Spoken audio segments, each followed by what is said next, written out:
This channel supports Extra Life in its efforts to raise money for the Children's Miracle Network. For more information about how to donate and join in their efforts, go to the link displayed here. Extra Life. Play games, heal kids. What up, everybody? This your boy Black Magus back with some more practical PC building for you guys.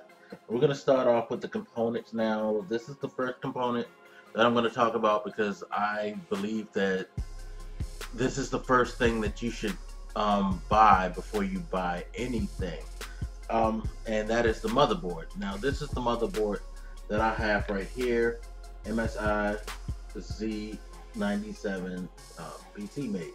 I forget how much this cost. I'm going to put the links in the description to all my components just so you guys can see what it costs, but I don't think it cost me, it was like 60 for this. Then again, let me be clear, when I got my do-it-yourself combo kit, everything was discounted from the original price. Not only that, there was a discount on top of the discounted price because I caught it at a really good deal. So yeah, I kind of got over it. I think it's 60 or 80. I can't, don't quote me on that yet. Just wait till you see the links in the description. Anyway, so I picked motherboard first because I think you should always look for that before you go buying your processor, your memory, because this is where all that stuff's going to be housed on. This is where you're going to put your, your processor. This is where your memory is going, your graphics card is going, your USB ports are housed on everything that you pretty much see on the back of the computer. Just about this. Not everything, but almost everything. All housed on here. The stuff that makes the computer go, all housed on here. So you may want to make sure you get the right motherboard for you. And you have two choices for the most part. You have what I have, which is an Intel motherboard, and then you have AMD motherboards. That's important that you figure out from the get-go which one that you want, which, because you want to know what type of processor you're going to need. And okay, my computer just decided to tell me I have mail. Yes, I still have AOL mail for some reason. People don't hate me. But anyway, yeah, you want to make sure you figure out, do I want to go with the AMD build or Intel build? That'll start the process of then going about different things.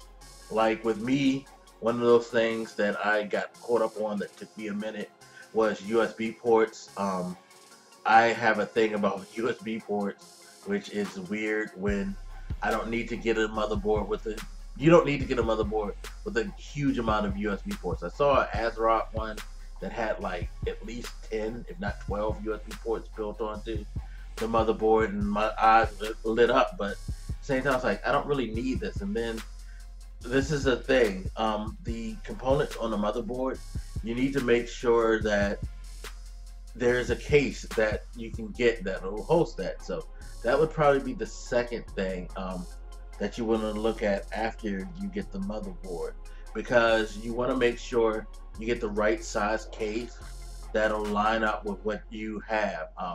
They kind of work in tandem, to be quite honest. So that's why I'm covering both of those right now. But the most important thing is the motherboard, because again, like I said, it'll house all the things that runs your computer.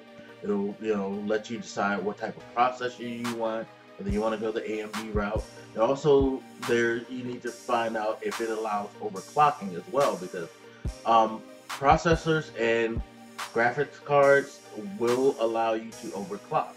But if your motherboard does not support overclocking, it's not going to happen. You're just going to be stuck at the standard speed, and that's what overclocking does. Just to give a brief definition, basically overclocking is bumping the performance of your product up beyond its standard speed that it was issued at. Like, this motherboard supports overclocking. I have an Intel i7 processor that's 3.6 gigahertz that will allow me to bump it up to 4.0 gigahertz. But if I did not have this motherboard which supports it, I wouldn't have been able to do that. I always have 3.6. I don't overclock my processor, and I'll probably talk about that a little later. But if I wanted to, I can get more performance out of my system without having to replace any parts. Same thing with some graphics cards. They'll allow you to overclock them.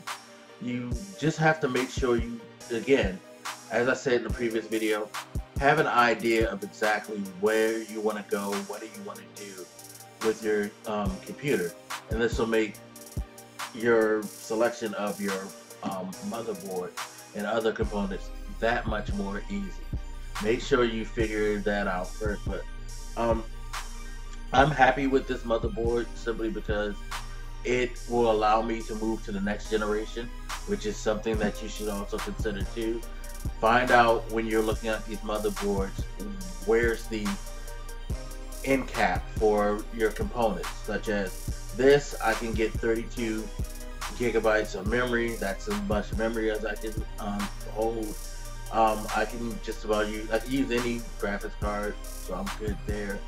As far as processor goes, I'm able to use all Intel processors up to the recently introduced Generation 5. That's something that I wanted to make sure that if I wanted to go like further in the future, I'd be able to do that. So consider that. See where the, especially with the processor, you want to see what the max you can go with your processor. Try to find something that will let you bridge over to the next generation if you can, if you go with the Intel. I'm not exactly sure if there's any more AMD processors coming out, but if there are some coming, check the websites for the motherboards that you're looking at. They'll let you know whether or not they're compatible with the upcoming generation. That's how I found out about this one, which you know, suited me very, very well. And motherboards aren't that expensive, so you don't have to spend a lot of money. I mean, again, you could, like, I could have spent probably twice as much as what I paid for this if I wanted to get that one with the like 10 USB ports and all that. But you don't have to. Just make sure that you get something that has some life to it. You want to make the lifespan of it is the most important thing. Make sure that it will last you a long while, because your motherboard is something that you can keep probably the longest out of any component in your computer, so long as you make the right choice. And then once you make that choice, find out the size. Make sure that you look up cases that match that size, because you don't want to just like look at a case. That's the thing. A lot of people look at cases and like, I want a case that just looks cool. You know, it's a lot more than just getting a case that's cool. You want to get a case that will house this thing right here. So before you even think about how cool your case looks, find out what's the form factor of your motherboard and look up cases for that form factor. Then pick out of that pool the coolness. Don't just rush for the coolness factor. Also, when it comes to cases, think about what's inside as far as spacing. The case that I have, I'll try to, if I can remember, throw a picture up of it, is the Cobra Z RAIDMAX case, which has three 3.5 bays, two 2.5 bays, and allows me to hook up more than one hard drive in a backup system called RAID if I want to. It has plenty of room. It has 2 fans. It has all the necessary spaces for extra cooling system, if you want an extra cooling system to house your power supply and things like that. You kind of want to get a roomy case, in my opinion. One, for airflow. You don't want everything snug together, because that generates a lot more heat. And also, it's a lot easier to work inside a bigger case. From my experience, you know, the more room that's in that case, the better it is to get in and get out with components. As you know, like having my Dell previously, that was kind of, you know, crazy, because a lot of commercial board computers, they're compact inside. So putting cards in and out, putting memory in and out of that thing, to me was kind of a pain. With this, it's just it's much more easier. But you also want to make sure that it fits with the motherboard. Again, I can't go back to that enough. Make sure your case fits with the form factor of the motherboard, or else I don't care how pretty it is, I don't care how convenient the inside is, it's just not going to work. It's just not going to work at all. So those are the two things that I feel should be first sought after, because they kind of work together. But more importantly, this bad boy right here, the motherboard, make sure you make the right decision for you in that aspect. Suggestions, you know, most of the motherboard companies are pretty solid. The better known ones, especially Asus, I've always liked them. MSI makes a good motherboard. I mean, I have an MSI one. I would have went with them if I didn't think that they were good. Gigabyte's cool. ASRock seems to be the rising star, the one that's starting to, you know, creep up ahead of everybody. I think, because I've noticed a lot more people and a lot more places talking up ASRock.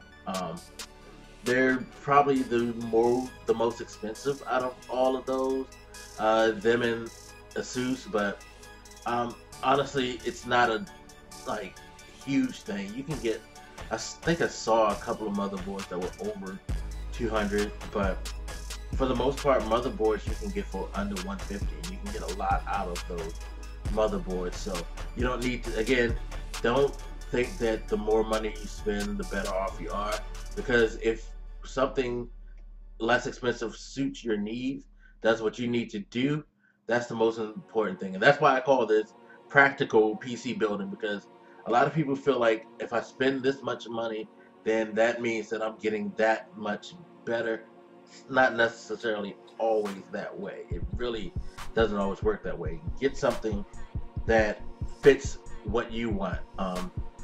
Definitely. If you're worried about cost, I suggest you always go with AMD, because across the board, building an AMD based computer is going to be cheaper anyway. But if you're like me and just have a thing for Intel, you can find some really inexpensive Intel motherboards that will allow you to do a lot with them, like this one right here, the MSI Z97 PC Mate. But anyway, I think I covered everything I need to cover. Please, if you have questions, hit me up. If you have suggestions, thoughts, please hit me up.